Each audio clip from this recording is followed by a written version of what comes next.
आज की ये कहानी सुनने के बाद आप एक बात तो समझ जाएंगे कि हर मुस्कुराता चेहरा खुश नहीं होता। और अगर आप भी बिना सोचे बोल देते हैं तो ये कहानी सिर्फ आपके लिए है। एक बार एक डॉक्टर बहुत तेजी से हॉस्पिटल में प्रवेश कर रहे थे। असल में उन्हें एक एक्सीडेंट के मामले में अर्जेंट बुलाया था।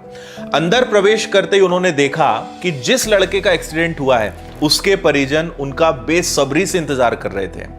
डॉक्टर को देखते ही लड़के के पिता ने कहा कि आप अब आ रहे हैं, हम आपका कब से इंतजार कर रहे हैं।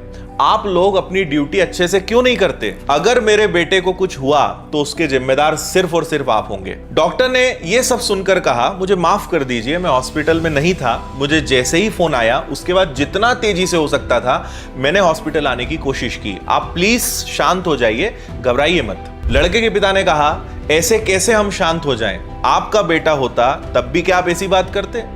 अगर किसी की लापरवाही से आपके बेटे की मौत हो जाए तब भी क्या आप यही कहेंगे? डॉक्टर ने कहा कि आप भगवान से दुआ कीजिए कि सब ठीक हो जाए। और इतना कहते हुए वो ऑपरेशन थिएटर के अंदर चले गए। ऑपरेशन थिएटर में 1.5 घंटे बीत जाने के बाद डॉक्टर बाहर निकलते हैं। उनके चेहरे पे एक मुस्कुराहट थी।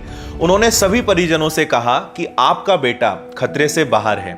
यह सुनकर सारे परिजन काफी खुश हुए और डॉक्टर से और सवाल करने लगे कि डॉक्टर साहब, हमारा बेटा कब तक ठीक हो जाएगा, हम उसे घर कब तक ले जा सकते हैं। पर डॉक्टर जिस तेजी से आए उसी तेजी से वापस जाने लगे और उन्होंने कहा कि अब बाकी सारे प्रश्न आप नर्स से पूछ लीजिए, मुझे अर्जेंट जाना है। वहीं पास में खड़ी नर्स से परिजनों ने कहा कि इस डॉक्टर को इतना घमंड क्यों है? क्या ये 2 मिनट रुक के हमारे प्रश्नों के जवाब नहीं दे सकते थे? नर्स की आंखों में आंसू थे। उसने दर्द भरे स्वर में कहा कि दरअसल आज सुबह ही डॉक्टर साहब के बेटे की एक दर्दनाक एक्सीडेंट में मौत हो गई है और जब हमने उन्हें फोन लगाया तब वो अपने बेटे का अंतिम संस्कार ही करने जा रहे थे। पर वो यहां आए और आपके बेटे का इलाज करने के बाद अब अपने बेटे का अंतिम संस्कार करेंगे। यह सुनकर सारे परिजन निशब्द हो गए। दोस्तों, बहुत बार ऐसा होता है कि बिना पूरी स्थिति समझे हम तुरंत रिएक्ट कर देते हैं। हम अपने गुस्से, अपने डर में कभी कभी उन्हीं लोगों को चोट पहुंचा देते हैं जो वास्तव में हमारा ही भला चाह रहे होते हैं।